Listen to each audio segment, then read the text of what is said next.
Hello, I am Dr. Nagaraju, consultant dermatologist, cosmetologist and hair transplant specialist, Shweta Skin and Hair Clinic, Kukatpalli. ఈరోజు మనం hair patch పైన అంటే బట్టతలు ఉన్న వాళ్ళందరూ hair ప్యాచ్కి వెళ్ళాలా, హెయిర్ ప్యాచ్ కంటే కూడా హెయిర్ ట్రాన్స్ప్లాంట్ అనేది ఎందుకు బెటర్ అనే విషయాన్ని మనం తెలుసుకుందాం. సో దీనికంటే ముందు మనకి హెయిర్ ప్యాచ్ అనేది గురించి ఎలా ఉంటుంది అండ్ దాంతో పాటుగా మనకు వచ్చే కాంప్లికేషన్స్ ఏముంటాయి అండ్ దాంతో పాటుగా ఎంబరాసింగ్ సిచ్యువేషన్స్ ఏముంటాయి అనేది డీటెయిల్గా మనం తెలుసుకుందాం. హెయిర్ ప్యాచ్ అనేది ప్యాచీగా ప్యాటర్న్ లాస్లో ఉన్న వాళ్ళకి మనం ఆర్టిఫిషియల్ కానీ ఆర్ న్యాచురల్ హెయిర్స్ కానీ కొంతవరకు ఒక కాంఫ్లాస్ థెరపీలో మనము ఒక్కొక్క ఏరియాలో ఫిక్సింగ్ అనేది చేస్తాం. ఫిక్సింగ్ చేయడానికి హెయిర్ వీవింగ్ కానీ హెయిర్ బాండింగ్ కానీ ఆర్ మనకి క్లిప్స్ ద్వారా కానీ మనం అనేది ఫిక్స్ అనేది చేస్తాం.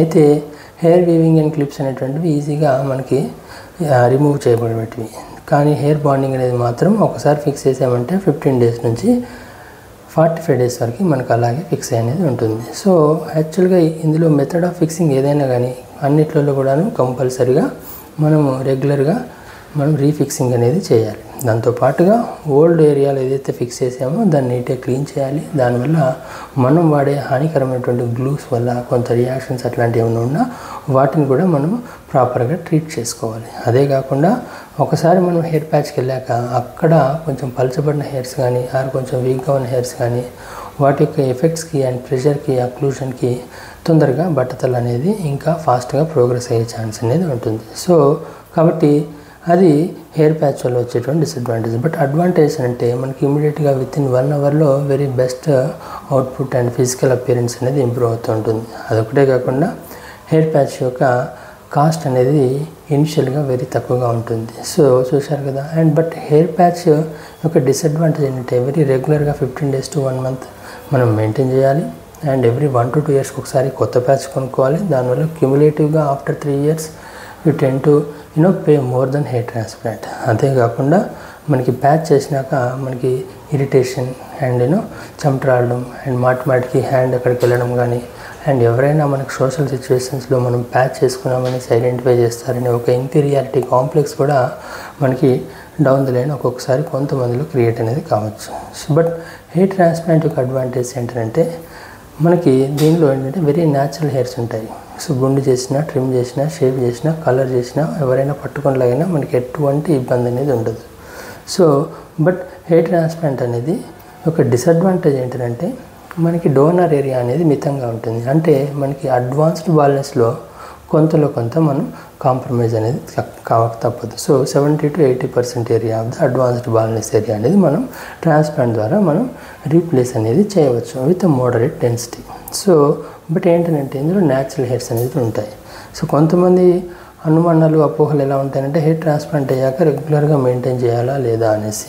అసలు మెయింటెనెన్స్ పార్ట్ అనేది హెయిర్ ట్రాన్స్ప్లాంట్ కంటే కూడా మనకి మిగిలిన హెయిర్స్ అనేటువంటి ఎక్కువగా పోకుండా మనం చేసేది ఏంటంటే బట్టతలు అనేది నెల సంవత్సరం ఒక స్టేజ్ ముందుకు వెళితే తప్ప వెనక్కి అయితే రాదు. సో అలా పోకుండా ఉండాలి అని అంటే మనం మెయింటెనెన్స్ అనేది చేసుకోవాలి.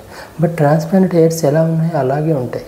వాటికి ఓన్లీ అప్పుడప్పుడు డిఎస్టీ బ్లాకర్ సొల్యూషన్ కానీ లేదా వారానికి 1-2 టాబ్లెట్లు డిఎస్టీ బ్లాకర్ టాబ్లెట్ కానీ అందిస్తే యావరేజ్గా 10 సంవత్సరాల నుంచి 50 సంవత్సరాల దాకా ఉంటాయి అవి. సో కాబట్టి ట్రాన్స్ప్లాంట్ హెయిర్స్ యూజువల్గా very long term and also permanent.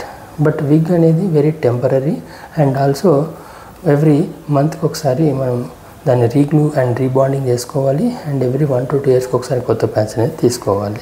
And transplant హెయిర్స్లో మెయింటెనెన్స్ అనేది వెరీ మినిమల్. 1 నుంచి 3 సెషన్స్లో ఎంటైర్ ఏరియా అనేది మనకు కవర్ అనేది అయిపోతుంటుంది.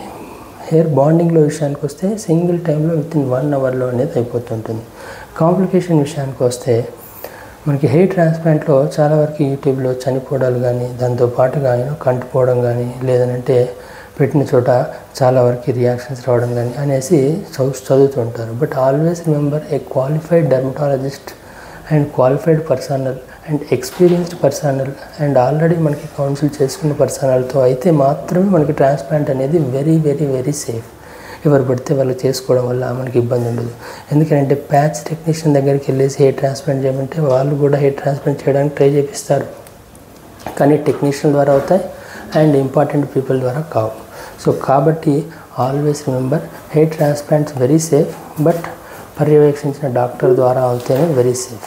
అలాగే హెయిర్ ప్యాచ్ అనేది very safe, but important thing ఏంటంటే ఇట్ ఈస్ నాట్ పర్మనెంట్.